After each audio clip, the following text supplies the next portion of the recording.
देखो यहाँ पे अप्लाई करना है स्नेल्स लॉ हमें कहाँ पे, ओ पॉइंट पे। तो स्नेल्स लॉ ओ पॉइंट पे कैसे अप्लाई करेंगे, nu two multiply by sine of I can be written as nu one multiply by sine of are.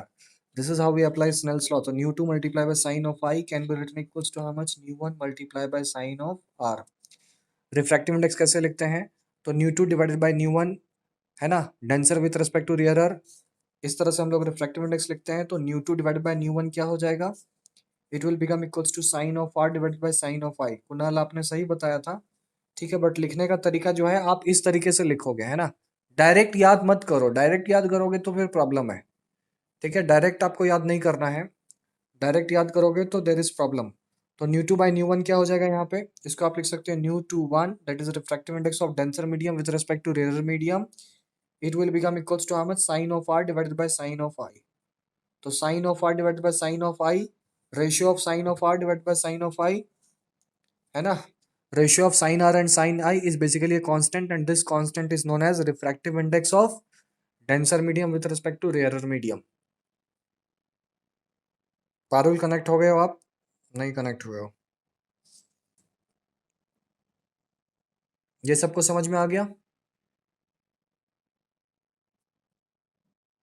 कोई डाउट इसमें, इसमें कोई डाउट तो नहीं है, ठीक है। ये सिंपल है, लास्ट क्लास मैंने आपको बढ़ाया भी था ये, ठीक है। आज हम लोग पढ़ेंगे टोटल इंटरनल रिफ्लेक्शन क्या होता है, ठीक है। So what is total internal reflection.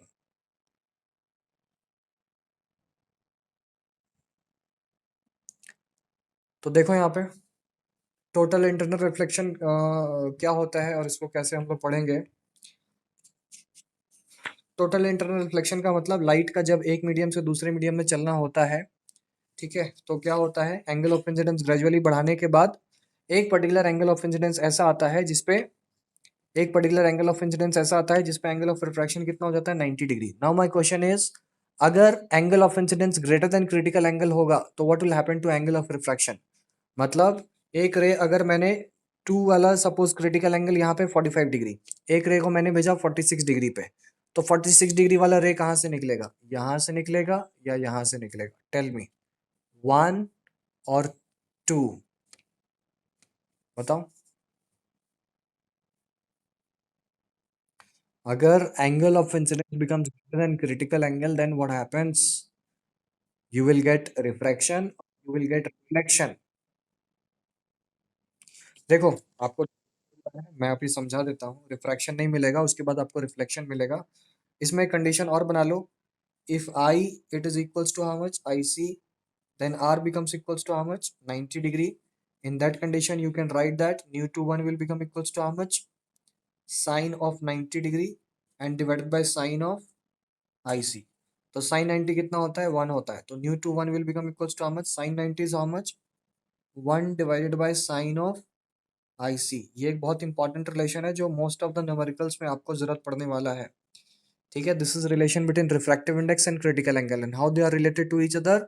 तो higher the refractive index smaller is the critical angle, higher the refractive index smaller is the critical angle, so there is a inverse relation between them, ठीक है। आप यहाँ पे बोल सकते हो क्या, higher the refractive index, higher the refractive index, smaller is the critical angle, smaller is the critical angle.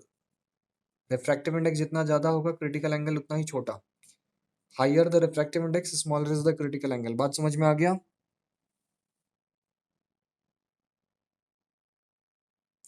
ठीक है।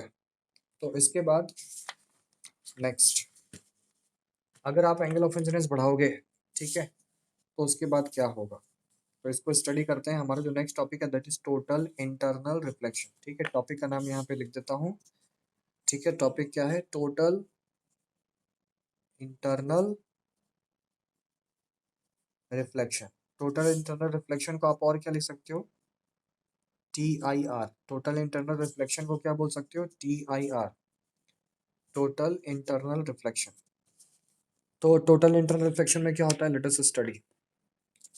मैंने एक रे भेजा, ठीक है, ये जो रे भेजा है मैंने कितने एंगल पे भेजा है, क्रिटिकल एंगल पे, ठीक है। The angle of incidence is equal to how much, critical angle. The angle of incidence here is equal to how much, critical angle. तो what will happen to angle of refraction, angle of refraction will be this one, this is angle of refraction. ये ray number one, तो रे number one कहाँ से निकला, यहाँ से निकला, सरफेस के अलोंग निकला है ना, it grazes along the surface and this is ray number 1। तो अभी तक आपको क्या मिल रहा है, रिफ्रैक्शन, और यहाँ एंगल ऑफ रिफ्रैक्शन कितना हो गया, 90 degree. Now my question is कि अगर मैं एंगल ऑफ इंसिडेंस को और बढ़ा दूं, है ना, सपोज ये है मेरा रे, दिस इज रे नंबर 2, तो ये रे नंबर 2 कहाँ से निकलेगा, मैं आपको दो ऑप्शन देता हूँ, ठीक है। देखो ये रे यहाँ से चला तो यहाँ से निकला, अब इस रे का जो एंगल ऑफ इंसिडेंस है that is greater than critical angle, इस रे का जो एंगल ऑफ इंसिडेंस है that is greater than critical angle.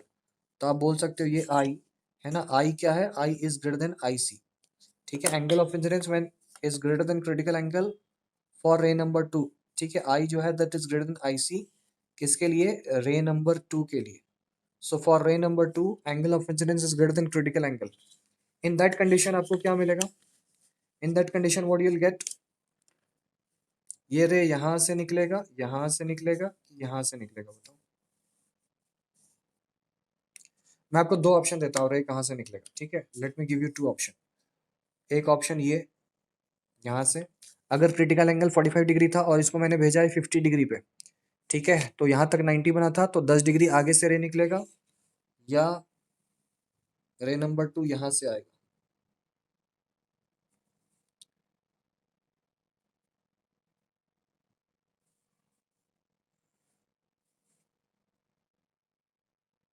ठीक है, तो आप याद रखना रे नंबर 2 यहाँ से निकलने वाला है, ठीक है। रे नंबर 2 कहाँ से निकलेगा, यहाँ से निकलेगा।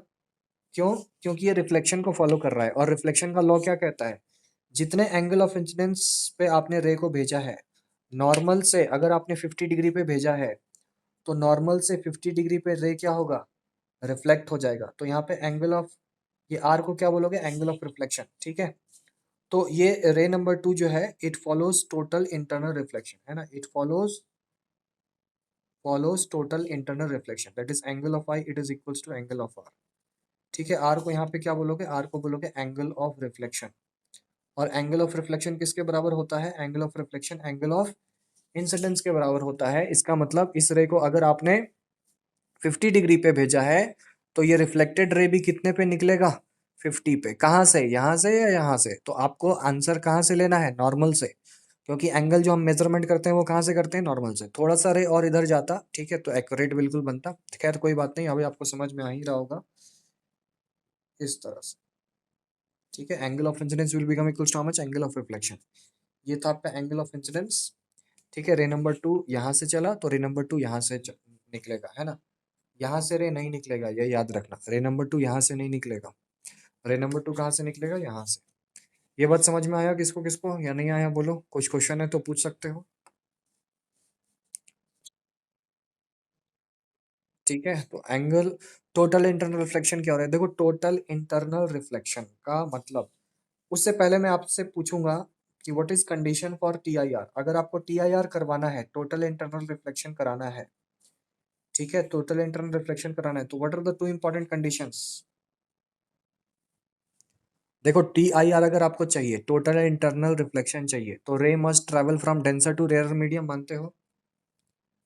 और ये वाला डेंसर मीडियम है, और ये क्या है, रेयरर मीडियम है, ये न्यू टू, ठीक है। तो ये वाला कितना हो गया, न्यू वन, ठीक है, ये न्यू टू तो ये न्यू वन।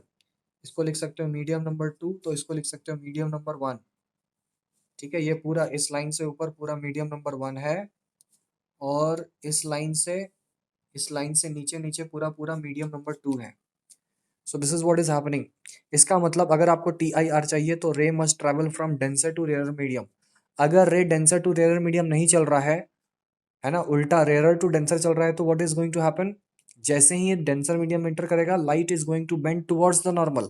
और मुझे क्या चाहिए, मुझे तो लाइट चाहिए अवे फ्रॉम नॉर्मल। नॉर्मल से दूर रे कब भागता है, नॉर्मल से दूर रे कब भागता है, जब रे कहाँ से कहाँ ट्रेवल कर रहा है, डेंसर टू रेयर मीडियम। तो condition for T I are, रे मस्ट ट्रेवल, रे का मतलब लाइट जिस पाथ पे चलता है उसको रे ऑफ लाइट बोलते हैं, ठीक है। That is a straight line, ठीक है। Direction of propagation of light wave can be called as ray of light, direction of propagation of light wave can be called as ray of light. तो ray must travel कहाँ से कहाँ, from denser to rare medium, तो पहला condition ये, ठीक है, पहला कंडीशन ये। दूसरा कंडीशन क्या होगा बताओ? Ray must travel from denser to rare medium, this is first condition. What is the second condition?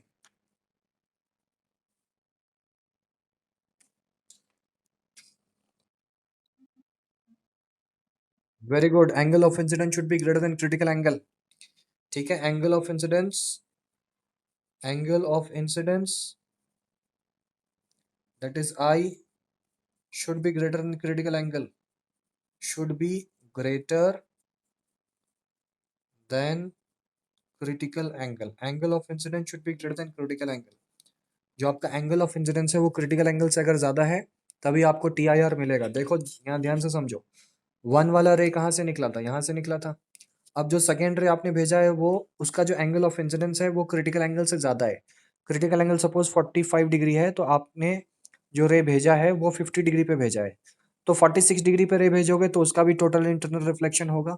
47 degree पे भी टोटल इंटरनल रिफ्लेक्शन होगा। 48 पे भी होगा, 49 पे भी होगा, 50 पे भी होगा। तो शर्त यह है कि angle of incidence should be greater than critical angle. अगर angle of incidence critical angle से ज्यादा है तभी आपको टी आई आर मिलेगा, अदरवाइज आपको टी आई आर नहीं मिलेगा। टोटल इंटरनल रिफ्लेक्शन आपको तभी मिल सकता है when angle of incidence is greater than critical angle and ray must be travelling from denser to rare medium. 1 mark में क्वेश्चन पूछा जाता है, what are the two important condition for T I R. ठीक है, so these are the important condition for T I R. अब T I R को थोड़ा सा और डिटेल में समझते हैं कि टी आई आर का मतलब क्या होता है। टी आई आर का पूरा फुल फॉर्म क्या है? Total internal reflection. देखो, ये जो रिफ्लेक्शन है, ये रिफ्लेक्शन मिरर भी दिखा सकता था या नहीं दिखा सकता था? बोलो। अगर आप यहाँ पे एक मिरर लगा देते तो मिरर भी रिफ्लेक्शन दिखाता है। मतलब अगर यहाँ पे एक मिरर लगा देते और लाइट को ऐसे भेजते, ऐसे, तो लाइट यहीं से निकलता, बिल्कुल एग्जैक्टली यही होता। तो दोनों मैकेनिज्म में क्या अंतर है? ये ये टी आई आर कब हो रहा है? When there is difference of medium, when light is travelling from denser to rare medium, when angle of incidence is greater than critical angle. तो due to difference of medium T I R takes place, है ना। And due to reflection of light from a polish surface, है ना, that is reflection, है ना। That can be called, that phenomenon can be called as reflection of light. ठीक है, तो total internal reflection और रिफ्लेक्शन ऑफ लाइट दोनों में क्या अंतर है? तो रिफ्लेक्शन ऑफ लाइट हम लोग सेम चीज करा सकते हैं मिरर को यूज करके। ये जो फेनोमेनन आपको टी आई आर दिख रहा है, ये same phenomenon you can do it with the help of a mirror. अगर आप यहाँ पे एक मिरर प्लेस कर दोगे तो रे ऑफ लाइट ठीक इसी तरह जैसे चला है टू पाथ पे, रिफ्लेक्शन होने के बाद यहाँ पे मिलेगा। तो टी आई आर और रिफ्लेक्शन बाय मिरर, ठीक है, दोनों में क्या अंतर है? कोई मुझे बता सकता है कि टी आई आर और रिफ्लेक्शन बाय मिरर दोनों में क्या अंतर है? देखो, पहले तो समझ लो टी आई आर का फुल फॉर्म। ठीक है, तो टोटल इंटरनल रिफ्लेक्शन। टोटल का मतलब होता है एनर्जी। टोटल का मतलब यहाँ पे क्या है? एनर्जी। इंटरनल का मतलब क्या होता है? Same medium. इंटरनल का मतलब होता है सेम मीडियम। तो पूरा का पूरा एनर्जी लेकर के, ठीक है, सेम मीडियम, पूरा का पूरा एनर्जी लेके लाइट सेम मीडियम में ही क्या करेगा? रिफ्लेक्ट कर जाएगा। इंटरनल रिफ्लेक्शन, ठीक है, टोटल इंटरनल रिफ्लेक्शन। रिफ्लेक्शन का मतलब सेम मीडियम में लाइट वापस आ गया। रिफ्लेक्शन का मतलब सेम मीडियम में लाइट वापस आ गया। टोटल इंटरनल रिफ्लेक्शन, इसका मतलब यह है कि अगर ये लाइट 10 जूल ऑफ एनर्जी लेके चला था, तो जब यहाँ से सेम मीडियम में वापस आ गया तो उसकी एनर्जी कितनी रही? 10 जूल्स ही रही। ये मिरर्स के केस में नहीं होता है। मिरर्स के केस में ऐसा नहीं होता है। मिरर्स के केस में क्या होता है मैं आपको बताता हूँ। मिरर्स के केस में जो यहाँ पे फेनोमेना आपने देखा, मिरर के केस में ऐसा नहीं हो सकता। अगर सपोज मान लो ये एक मिरर का सरफेस है, पीछे से मैंने पॉलिश कर दिया, तो रिफ्लेक्टिंग सरफेस इधर है। अब आपको इस पे नॉर्मल बनाना है, तो आपने इस पे नॉर्मल बनाया। अब एक लाइट यहाँ से आपने भेजा, ठीक है, तो ये लाइट आपने कितने डिग्री पे भेजा? सपोज 30 डिग्री पे भेजा। किससे? इससे। ये वाला क्या कहलाएगा? नॉर्मल। ये क्या कहलाएगा? बोलो, नॉर्मल। ठीक है, तो लाइट क्या होगा? 30 डिग्री पे ही क्या करेगा? Reflect back. ठीक है, दिस इज इंसिडेंट रे। इसको क्या पढ़ोगे? इसको पढ़ोगे इंसिडेंट रे। और इसको क्या पढ़ोगे? इसको पढ़ोगे रिफ्लेक्टेड रे। ठीक है, ये जो रिफ्लेक्शन है, यहाँ पे इंसिडेंट रे कितना एनर्जी लेके चला? 10 जूल। अब यहाँ पे एंगल ऑफ रिफ्लेक्शन कितना होगा? तो एंगल ऑफ रिफ्लेक्शन भी 30 डिग्री ही होगा। ये क्या था? ये था आपके लिए angle of incidence that is 30 degree, और ये है मेरा angle of reflection that is also 30 degree. तो चूंकि यहाँ पे एक मिरर है, तो मिरर किसको कराता है, मिरर कौन से फेनोमेनन को करवाता है, रिफ्लेक्शन को। और रिफ्लेक्शन के केस में क्या होता है, एंगल ऑफ इंसिडेंस किसके बराबर, एंगल ऑफ रिफ्लेक्शन के बराबर। एंगल ऑफ इंसिडेंस किसके बराबर होगा मिरर्स के केस में, एंगल ऑफ रिफ्लेक्शन के बराबर। नाउ माय क्वेश्चन इज, ये जो लाइट रिफ्लेक्टेड रे है, ये सेम 10 जूल्स ऑफ एनर्जी लेके रिफ्लेक्ट होगा या उससे कम। रिफ्लेक्टेड रे की एनर्जी 10 जूल्स रहेगी या उससे कम हो जाएगी, आंसर करो। इस रिफ्लेक्टेड रे की एनर्जी 10 जूल्स रहेगी या उससे कम हो जाएगी।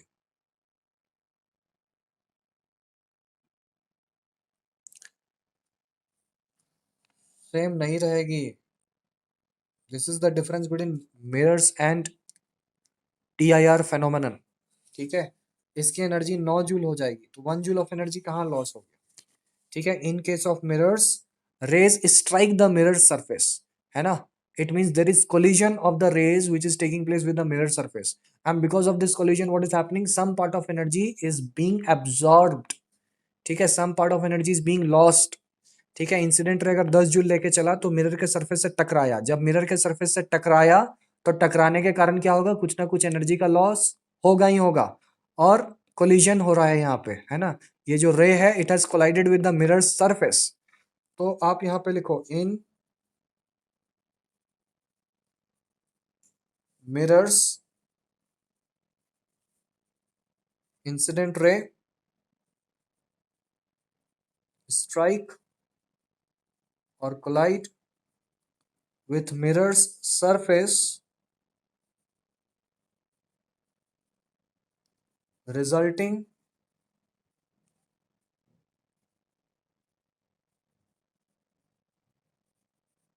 loss of energy. Therefore, energy of reflected ray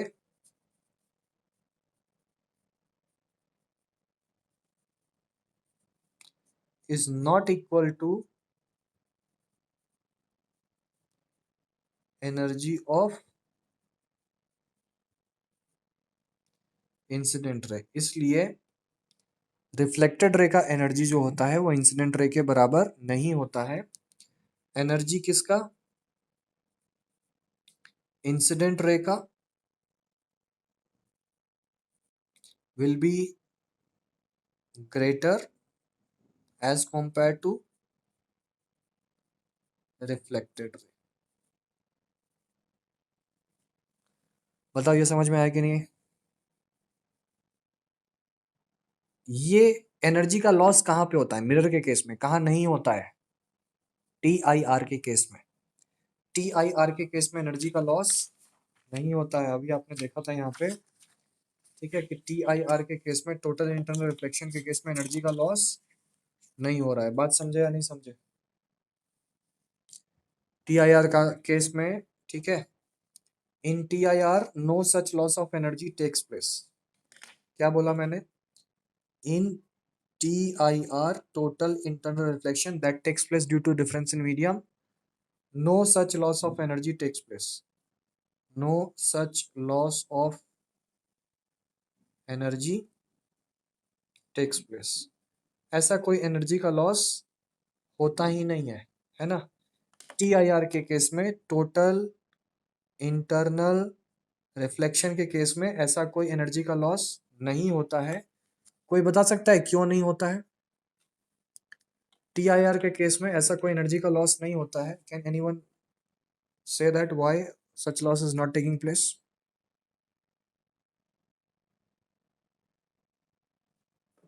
बताओ, जल्दी बताओ, टाइम नहीं है। टीआईआर के केस में ऐसा कोई लॉस ऑफ एनर्जी नहीं हो रहा है। टीआईआर के केस में इंसिडेंट रे जितनी एनर्जी लेके चलेगा, रिफ्लेक्टेड रे के पास भी एनर्जी सेम उतना ही मिलेगा आपको। तो टीआईआर के केस में there is loss of energy. देखो पता नहीं क्या है इसमें, सिंपल सी बात है, एनर्जी का लॉस क्यों हो रहा है, रीजन आपने यहाँ बता दिया मैंने। एनर्जी का लॉस क्यों हो रहा है, पढ़ो यहाँ पे, एनर्जी का लॉस क्यों हो रहा है बताओ। हाँ, स्ट्राइक कर रहा है मतलब कोलिजन हो रहा है, कोलाइड कर रहा है इंसिडेंट रे किससे, मिरर के सरफेस के साथ। क्या टीआईआर में ऐसा कोई कोलिजन हो रहा है, TIR के केस में ऐसा कोई कोलिजन हो ही नहीं रहा है। रे किस में चल रहा था? ग्लास में, और वो क्या किया? ग्लास में ही मुड़ गया। क्या उसको वापस मोड़ने के लिए जो दूसरे मीडियम का, रेयर मीडियम का सरफेस है, वो रिस्पॉन्सिबल? आंसर है नहीं। ये लाइट का अपना कैरेक्टरिस्टिक है कि उसको रेयर मीडियम दिखा तो वो रेयर मीडियम में गया ही नहीं, वो क्या किया? अपने ही मीडियम में रिफ्लेक्ट बैक कर गया। तो यहाँ पे कोई कोलिजन नहीं हो रहा है इन TIR, नो कोलिजन। ठीक है, नो कोलिजन, नो कोलिजन, ठीक है, of incident ray takes place at interface of two medium. जो दो मीडियम है उसके इंटरफेस में ऐसा कोई, मैंने यहाँ पे लिख दिया, no collision of incident ray takes place at interface of two medium. Interface of two medium पे कोई भी कोलिजन नहीं हो रहा है, जिसके कारण आप क्या बोलोगे? In TIR no such loss of energy takes place. बात अभी समझ में आ गया? कोई इसमें दिक्कत? ठीक है, सिंपल सा कॉन्सेप्ट था, इससे इजी क्या होगा? ठीक है, इससे इजी कुछ इस चीज एग्जिस्ट ही नहीं कर सकते। This is very simple. ठीक है, आपको मैंने क्या क्या पढ़ा दिया? आपको मैंने पढ़ा दिया क्रिटिकल एंगल क्या होता है। क्रिटिकल एंगल क्या होता है? जल्दी से बोलोगे। It is that angle of incidence when light is traveling from denser to rarer medium, then by increasing angle of incidence, angle of reflection also, angle of refraction, not reflection, angle of refraction also increases. Then at a particular angle of incidence, angle of refraction becomes how much? 90 degree. So that particular angle of incidence at which angle of refraction becomes how much? 90 degree. That particular angle of incidence is known as critical angle. उस particular angle of incidence का ही नाम क्या है? critical angle. ठीक है, और total inter reflection का condition आपको समझा दिया कि वेनेवर इंसिडेंट रे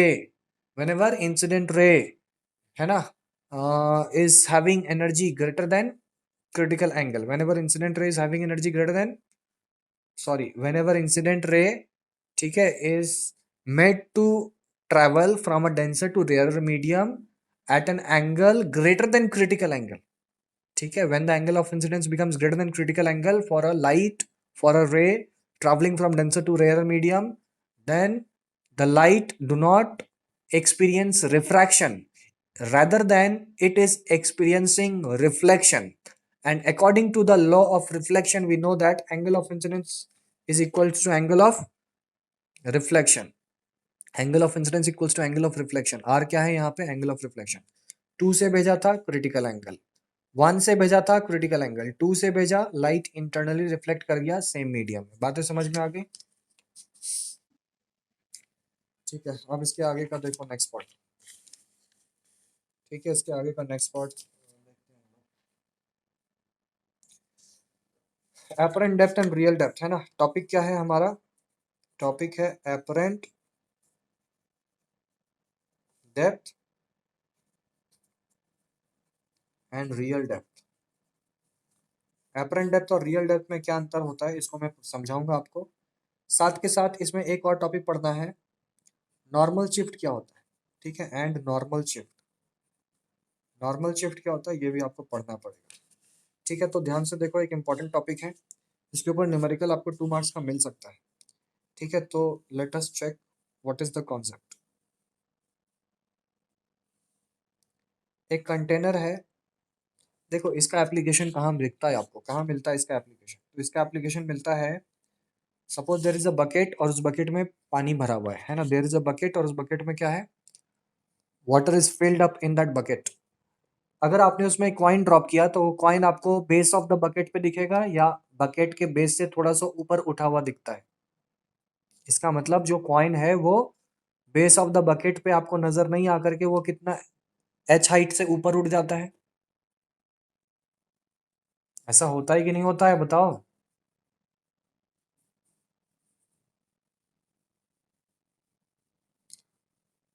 अरे आंसर करो। एक कॉइन को अगर आप एक ट्रांसपेरेंट बकेट में गिराओगे तो कॉइन कहाँ दिखेगा आपको? यहाँ पे दिखेगा, या थोड़ा, या थोड़ा ऊपर दिखता है? ये थोड़ा सा ऊपर आके दिखता है, बेस ऑफ द बकेट पे नहीं दिखता। अगर बकेट का डेप्थ एक्चुअली में 5 मीटर है तो 5 मीटर के डेप्थ पे नहीं दिखेगा, वो आपको ऊपर से नीचे 4 मीटर पे ही दिखेगा, 1 मीटर लगभग ऊपर आ गया। कितना ऊपर आएगा ये इस पे डिपेंड करता है कि इसमें जो वाटर रखा गया है या जो मीडियम है उसकी डेंसिटी कितनी है ना, मतलब रिफ्रैक्टिव इंडेक्स पे डिपेंड करेगा। तो ऑब्जेक्ट कहाँ पे रखा गया है, देखो यहाँ पे ऑब्जेक्ट यहाँ पे रखा गया है, ठीक है। और मैं आपके लिए यहाँ पे ये रिप्रेजेंटेशन कर दिया, ठीक है, कि this bucket is filled with water. इसको समझो कि ये क्यों होता है। This happens due to refraction of light, this happens due to refraction of light. ये फेनोमेनन क्यों होता है, due to refraction of light. अब मेरी बात ध्यान से सुनना, किसी भी ऑब्जेक्ट को हम कैसे देखते हैं, how do we see object, कोई मुझे बता सकता है how do we see object?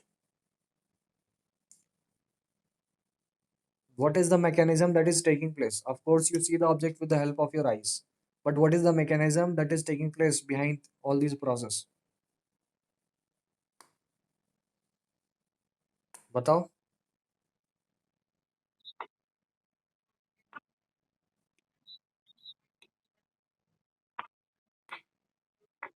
ठीक है, सही बात है। देखो, किसी भी ऑब्जेक्ट को देखने के लिए उस ऑब्जेक्ट से लाइट आपके आंख तक पहुंचना चाहिए, ठीक है, उस ऑब्जेक्ट से लाइट आपके आंख तक पहुंचना चाहिए। अब दो तरह का ऑब्जेक्ट होता है, एक बल्ब और एक ये पेन, ठीक है। ये दो तरह का ऑब्जेक्ट है। ये पेन अपना लाइट नहीं एमिट आउट कर रहा है, this pen is not emitting out its own light, but a bulb is emitting out its own light. तो बल्ब का लाइट डायरेक्टली आपके आंख में आया, ठीक है, और आपने परसीव किया। आप रेटिना में क्या होगा, image will be formed of that bulb, ठीक है, and you will perceive that there is a object, है ना, you will perceive that there is object at this much distance from you, ठीक है, and that object is basically a bulb. What about this pen, how I am able to see this pen? तो bulb से light इस pen के ऊपर incident हुआ, incident होने के बाद यहां से रिफ्लेक्ट होके आपके आंख में आया, है ना। और ये जो reflected light from this pen है ना, वो जो आपकी आंख में एंटर कर रहा है, उसने आपको इमेज बना के दिया आपके रेटिना पे, ठीक है। तो अगर इस रूम में बल्ब का लाइट मैं बंद कर दूं, तो reflected light from this pen reaching your eye will be zero, and if no light is reaching your eye from this pen, या तो डायरेक्टली आए या तो इनडायरेक्टली आए, मुझे कोई फर्क नहीं पड़ता है, मैं दोनों ही केस में इमेज बना, आई जो है that will form the image in both the condition, ठीक है। I is going to form the image in both the condition, whether the light is coming directly, whether the light is coming directly or whether it is coming indirectly does not matter for the eye is going to form the image in both the conditions, ठीक है। But अगर आप source of light को ही बंद कर दोगे, ठीक है, जैसे आपने बल्ब को ही बंद कर दिया, तो कौन सा लाइट इसके ऊपर गिरा और कौन सा लाइट इसके ऊपर रिफ्लेक्ट हुआ, you know there is no light which is incident on it and there is no reflected light, and in that condition, है ना, you can not see this pen. इसका मतलब अगर एक रूम में कंप्लीट डार्क है, there is no ray of light, in that condition you can not see any object in the room. तो किसी भी ऑब्जेक्ट को देखने के लिए क्या होता है, लाइट जो है वो उस ऑब्जेक्ट के ऊपर गिरता है, वहां से रिफ्लेक्ट होकर आपके आई तक आएगा और आप उसके बाद उस ऑब्जेक्ट को देख सकते हो। ये बात समझ में आ गया? ठीक है। तो इस केस में क्या हो रहा है वो समझो। ये मीडियम नंबर कैसा है, 2, क्योंकि ये कैसा मीडियम है, डेंसर मीडियम। इसका रिफ्रैक्टिव इंडेक्स कितना, न्यू 2। और इधर कौन है, रेयरर मीडियम है, ठीक है, मीडियम नंबर 1। इसका रिफ्रैक्टिव इंडेक्स कितना है, न्यू 1। कोई दिक्कत नहीं है। अब देखो, सन से यहाँ से लाइट आया, इस कॉइन के ऊपर गिरता है, इस ऑब्जेक्ट के ऊपर गिरता है और लाइट रिफ्लेक्ट होता है। तो यहाँ से लाइट कैसे रिफ्लेक्ट होता है, तो उसको ध्यान से देखो, लाइट कैसे रिफ्लेक्ट हो रहा है, लेट अस चेक। लाइट यहाँ से इस तरह से रिफ्लेक्ट हुआ, ठीक है, एक लाइट इस तरह से रिफ्लेक्ट हुआ और एक लाइट, बताओ ये जो लाइट गया है ना, ये लाइट ऐसे जो जा रहा है, ठीक है, ये नॉर्मल के डायरेक्शन में निकला या नहीं निकला, बताओ। This light is emitting out, ठीक है, this light is coming out of this water at an angle of 90 degree from the surface. तो any light which is coming out at an angle of 90 degree will experience refraction or it will experience no refraction. No refraction, तो ये light कोई भी refraction experience नहीं करता है, ये light कोई भी रिफ्रैक्शन एक्सपीरियंस नहीं कर रहा है। अगर ये लाइट रिफ्रैक्शन एक्सपीरियंस नहीं कर रहा है, ठीक है, तो ये एज सच जैसे जिस पाथ पे चल रहा था वो उसी पाथ पे चलता ही रहेगा। रिफ्रैक्शन का मतलब bending of light from its actual path. अब देखो, मैं एक रे को और भेजता हूँ, एक रे इस तरह से गया, ठीक है, सेकेंड रे इस तरह से गया, है ना। तो अगर सेकेंड रे इस तरह से गया तो अब आप ध्यान देना यहाँ पे, अगर सेकेंड रे इस तरह से गया है तो क्या होगा,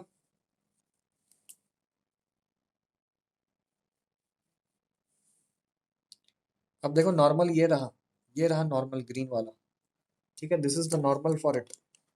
तो ये जो नॉर्मल आपको दिख रहा है, ये जो नॉर्मल आपको दिख रहा है, अब क्या होगा, light is going to travel on to the same path और it will bend from its actual path. क्या होगा बताओ, लाइट का एक्चुअल,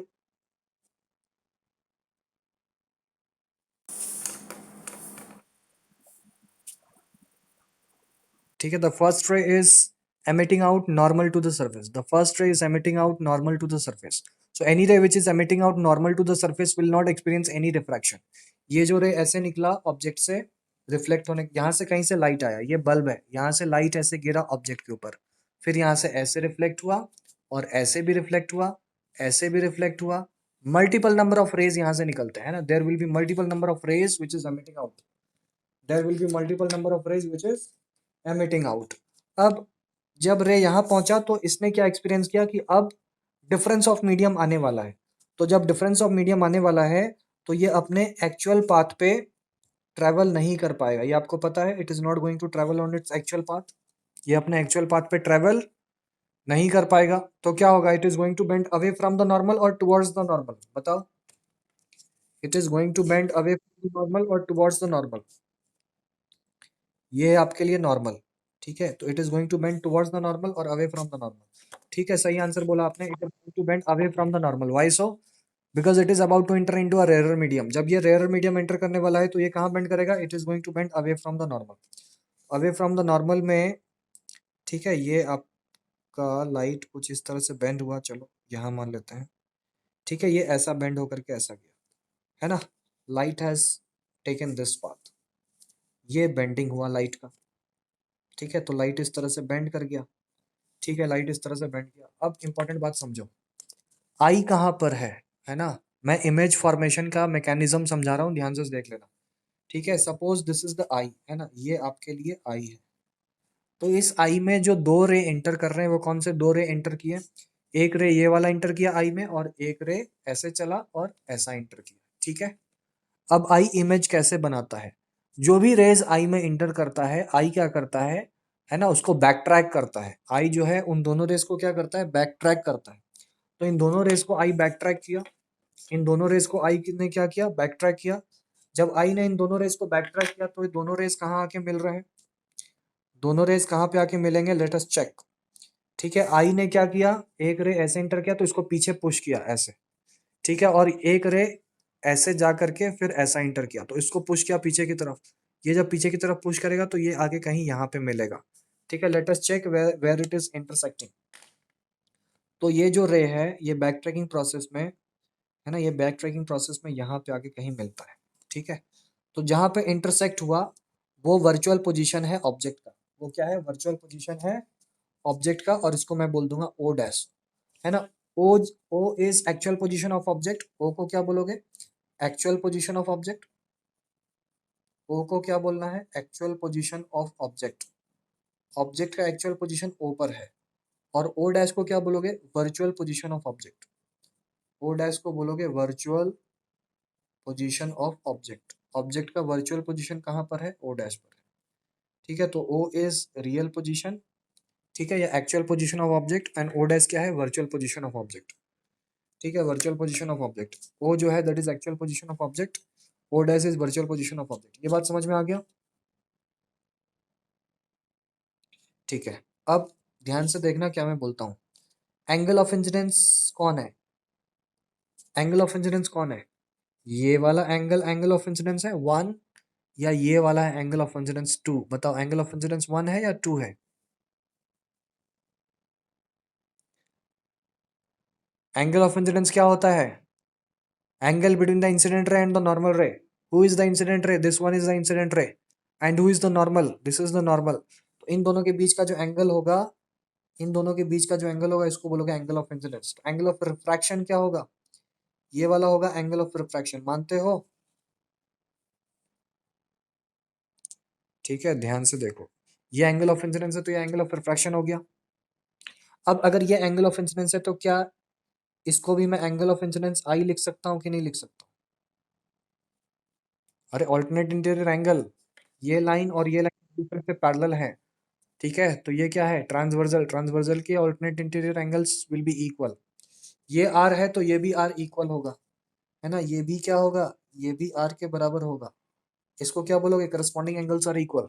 क्या बोलोगे? जल्दी से बोलो, करस्पॉन्डिंग एंगल्स आर इक्वल। ठीक है, this is corresponding angles will be equal. ये आर तो ये भी कितना? आर। ये बात समझ में आ गया? अब दो पोजीशन आप नेम करो, ये वाला पोजीशन ए और ये वाला पोजीशन बी, और यहाँ पे आप एक ट्राइंगल इमेजिन करोगे ऐसा। ठीक है, now you can see a triangle that is A B O. इस ट्राइंगल में एक बार लगाओ साइन आई और एक बार लगाओ साइन आर। ठीक है, बेसिकली आपको रिफ्रैक्टिव इंडेक्स इस मीडियम का गिवन है न्यू 2 और इस मीडियम का गिवन है न्यू 1। आपको बी पॉइंट पे स्नेल्स लॉ लगाना है, तो applying Snell's law at point number B. ठीक है, उससे पहले रियल डेप्थ और एक्चुअल डेप्थ कितना है? रियल डेप्थ जो है मैं यहाँ पे रिप्रेजेंट करके बता रहा हूँ, ध्यान से देखना। रियल डेप्थ जो है that is D. Real actual depth जो है दैट इज डी। डी को आप रियल डेप्थ बोल सकते हो। डी को क्या बोलोगे बताओ? हाँ, रियल डेप्थ। और इसको आप लिख सकते हो ए ओ। रियल डेप्थ कितना है? ए ओ। अच्छा, वर्चुअल डेप्थ कितना है? बोलो, वर्चुअल डेप्थ कितना है? ए ओ डैश। अच्छा, आई ने इमेज कहाँ पे बनाया? इस आई ने इमेज कहाँ पे बनाया? ओ डैश पे बनाया। आई को ऐसा लग रहा है कि अब जो कॉइन है वो ओ पर नहीं होकर के कहाँ पे है? ओ डैश पर है। क्यों? क्योंकि आई इमेज कैसे बनाता है? जो भी रेज आई में इंटर करते हैं, आई क्या करता है? उन रेज को बैक ट्रैक करता है। जो भी रेज आई में इंटर करते हैं, आई उन रेज को बैक ट्रैक करता है, पीछे की तरफ धक्का देता है। ठीक है, पुश किया इन द बैकवर्ड डायरेक्शन। दोनों रेज आकर के कहाँ पे मिले? जहां दोनों रेज आकर के मिलेंगे दैट इज दिस पॉइंट। तो this is the point where the image is formed, है ना? तो आई को ऐसा लग रहा है कि इमेज यहाँ, ऑब्जेक्ट यहाँ पे है, बट ऑब्जेक्ट एक्चुअली में यहाँ पे है। तो ये वर्चुअल पोजीशन ऑफ ऑब्जेक्ट हो गया और ये एक्चुअल पोजीशन ऑफ ऑब्जेक्ट हो गया। ठीक है, तो वर्चुअल डेप्थ जो हो जाएगा that will be written as A O dash. नहीं समझे? समझ गए? बोलो।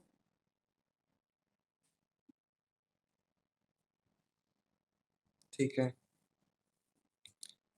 एक काम और कर सकते हो, ये वर्चुअल डेप्थ को एक्स लिख सकते हो। ठीक है, वर्चुअल डेप्थ को कितना लिख लिया? एक्स। ठीक है, तो वर्चुअल डेप्थ कितना हो गया? देखो यहाँ पे x. X is virtual depth. समझ में आया? एक्स को हमने क्या ले लिया? Virtual depth. कोई प्रॉब्लम वाली बात नहीं है। रियल डेप्थ डी है तो वर्चुअल डेप्थ एक्स है। रियल डेप्थ डी है तो actual depth, sorry, real depth D है तो वर्चुअल डेप्थ एक्स है, मानते हो? ठीक है, अब हमने क्या करना है? स्नेल्स लॉ अप्लाई करना है बी पॉइंट पे। तो applying Snell's law at B point, what we are doing now? We are applying Snell's law at point number B. तो applying Snell's law where? At B. applying Snell's law where? At B. तो at B you have to apply the Snell's law. B point पे Snell's law apply करो। कैसे apply करोगे Snell's law? nu2 multiplied by sine of I can be written as nu1 multiplied by sine of R। ऐसा लिख सकते हो कि नहीं लिख सकते हो? बोलो।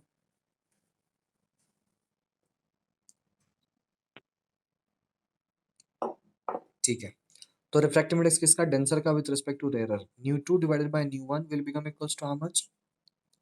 Sign of R divided by sine of I। ये होगा। ठीक है, इसके बाद nu2 1 refractive index of denser medium with respect to rarer medium will become equals to how much? Sin of R divided by sin of I। है ना? ये एक रिलेशन आपने बना लिया। ये एक रिलेशन आपने बना लिया। अब क्या करना है आपको, वो देखो ध्यान से। आपको लेना है triangle number A B O. In triangle number A B O, है ना, and triangle number A B O dash, है ना, sine R will become equals to how much and sine I will become equal to how much? ये आपको लिखना पड़ेगा। Sine R will become equals to perpendicular divide by hypotenuse. है ना। Perpendicular कितना हो जाएगा ए बी, एंड हाइपोटेन्यूज कितना हो जाएगा ओ डैश बी। ठीक है, तो बी को रिप्लेस कर देंगे ए से। क्यों? क्योंकि ये जो एंगल, ये ए और बी है, they are very close to each other. Actual condition में क्या होता है, A and B are very close to each other. तो यहाँ पे मैं sine of I and sine of R लिखने वाला हूँ। ठीक है, तो देखो कैसे सॉल्व करना है। In triangle number A O B, A O B triangle में, ए ओ बी ट्राइंगल में sine of I will become equals to how much, perpendicular divided by hypotenuse. तो perpendicular is how much, A B, and hypotenuse is how much, O B. ठीक इसी तरह, ठीक है, sine of R will become equals to how much, perpendicular divided by hypotenuse. ये कौन सा triangle है, in triangle number A O dash and B, है ना। तो in triangle number A O dash and B, A O dash and B, sin R will become equals to perpendicular divided by hypotenuse. So sin S R is perpendicular, that is AB, and hypotenuse is O dash B. Hypotenuse is O dash B. ये बात समझ में आया? ठीक है, अब यहाँ पे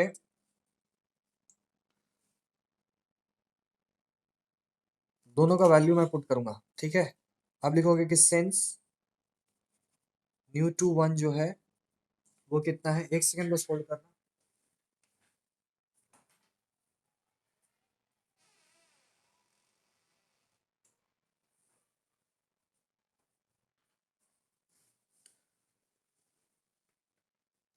न्यू टू वन जो है वो कितना है, देखो यहाँ पे अभी रिलेशन निकाला था। न्यू टू वन कितना था, sine of R divided by sine of I. तो न्यू टू वन की जगह क्या लिखोगे, sine of R divided by sine of I. ठीक है, ये न्यू टू वन हमने स्नेल्स लॉ से निकाल रखा था ऑलरेडी। अब साइन ऑफ आर की जगह वैल्यू पुट कर दो।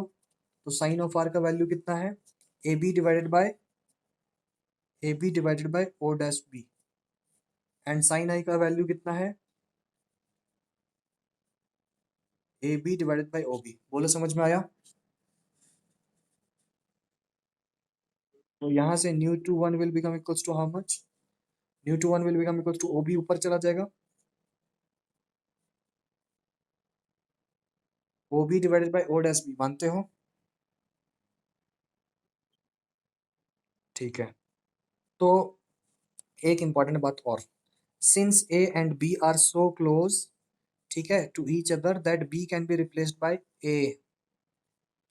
ठीक है, आप लिखोगे कि since A and B are very close to each other, therefore replacing B by A, है ना, बी को ए से रिप्लेस कर दो। तो therefore nu two one will become equals to how much, O A divided by O dash A. O A क्या था, real depth D. O A क्या था, रियल डेप्थ डिवाइडेड बाय ये क्या हो गया, एपरेंट डेप्थ, है ना। तो रियल डेप्थ डी था और एपरेंट डेप्थ कितना था, एक्स था। ठीक है, तो बताओ, ये एक इंपॉर्टेंट फॉर्मूला हमारे पास तैयार हो गया। अब एपरेंट डेप्थ का फॉर्मूला क्या लिखोगे, apparent depth x will become equals to how much, one upon mu times of real depth, one upon mu times of real depth. मानते हो? Therefore apparent depth x will become equals to one upon mu times of real depth.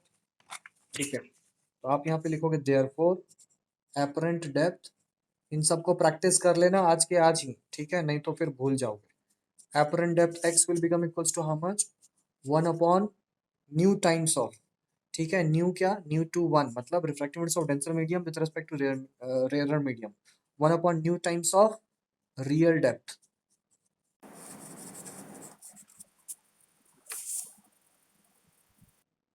आज हम लोग इतना ही करेंगे।